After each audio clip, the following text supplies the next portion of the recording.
All right, what's up, CFM? It's Coach Matt. It's Wednesday. We're going to be maxing out on our pull-ups today. Today is a lot of shoulder work, so I want to take a little extra time to get our shoulders prepped before we do that. And then we have an optional block at the end that has some intervals in it if you would like to substitute another lift or change the order. Any of those formats are acceptable for this week, which I said on Monday, was like we try to be a lot more flexible with the format to make sure that you get the ones tested that you want, and that if testing is just not your thing or you're not ready for it based on like how long you have been doing your strength training, that you also have options that are going to push your training forward and you're not just stuck watching everybody else max out while you can't do any of that stuff, okay? So don't worry, we will have something for you to do no matter what. It will be in the shoulder and pulling domain today. All right, so warm up 3 minutes and then 2 minutes of cardio. So we're gonna do 2 rounds here. The rest of the stuff is all shoulder work. We'll work on overhead reach and then gentle reach down to our toes, right? As you go overhead, try to think about getting your fingertips as high as you possibly can. Reach way up high on your toes. Next one, some straddle roll ups. So roll to the ground and then kick your feet apart and reach to one side as you roll up. 8 reps total. Front, right, left plank.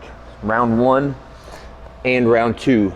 I want to get 1.5 minutes planking here, and this is going to rear its head again in the workout. So front plank for 30 seconds, right side plank for 30 seconds, trying to get my hips perpendicular to the ground, right? A straight line from the elbow all the way up to my hand. And if you raise your hand up like this, it'll kind of keep you honest on your torso angle, right? But I would like the torso not to be twisted or reaching for the ground when we're doing the side planks. And then the last one is some scat pull-ups and kips, right? So do all 16 of these, or try to do all 16 of these without coming off the bar. Scat pull-up, we're thinking vertical shoulder blade motion, and then kipping, we're thinking horizontal shoulder blade motion or wrapping around the rib cage when we do that. As much motion in the shoulder blades as we can get for today.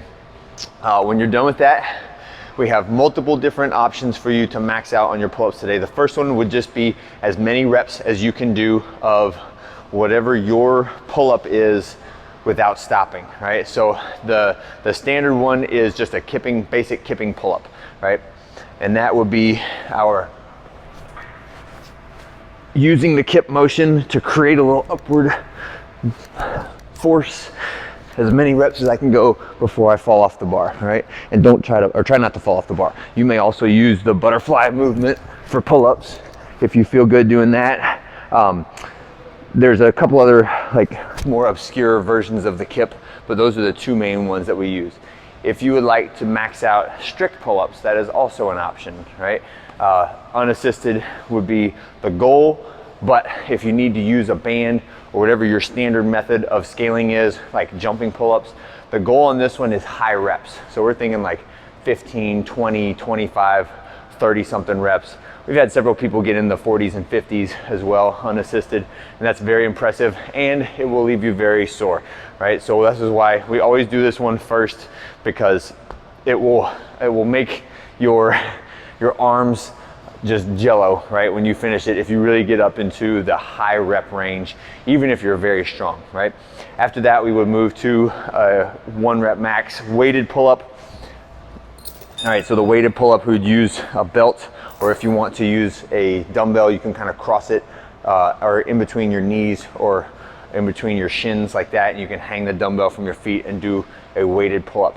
When we do the weighted ones, we do try to be mostly strict on those, and then our other safety thing on the weighted pull-ups is make sure that you don't have to like jump up to the bar. Like this would not be an appropriate bar for me to do the weighted pull-ups on, because I'll have that weight around my waist, and when I drop to the ground, the weight pulls on my back, right? And it shock loads my spine when I jump to the ground. So make sure you can step to the ground using a box or a bench or a plate, something underneath your feet to keep it so that you can hang from the bar with the elbows straight, but yet not have to jump down is the goal for that one. All right, when you're done with whatever your version of pull-ups is, we're gonna move to an interval workout. It's 2 rounds through, 3 2-minute sets and then 2 minutes of rest. You're gonna do that 2 times through, okay? So the first minute is just calories on the bike. So again, not a sprint, but a 2-minute work set where you're trying to get as many calories as you can. So it should be fast and you should be out of breath when you finish with that one. The next one is 2 minutes of a plank. And where we got this, why 2 minutes of a plank? It seems like a long time to put in the middle of a workout, especially when you're tired.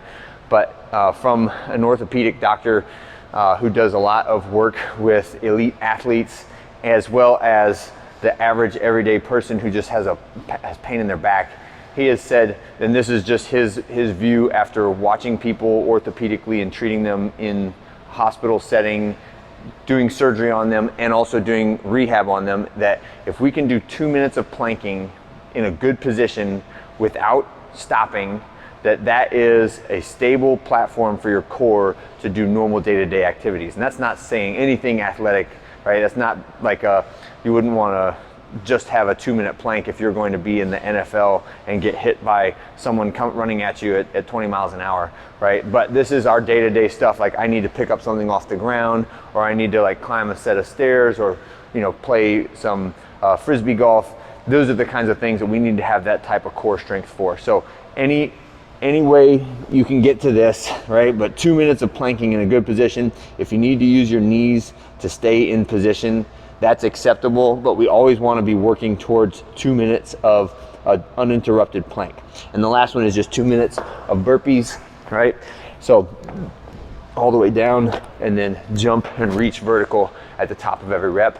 And then we're gonna take a 2-minute rest and then repeat. That is it for today. Hope you guys had a great one. I'll see you for our new maxes on Thursday.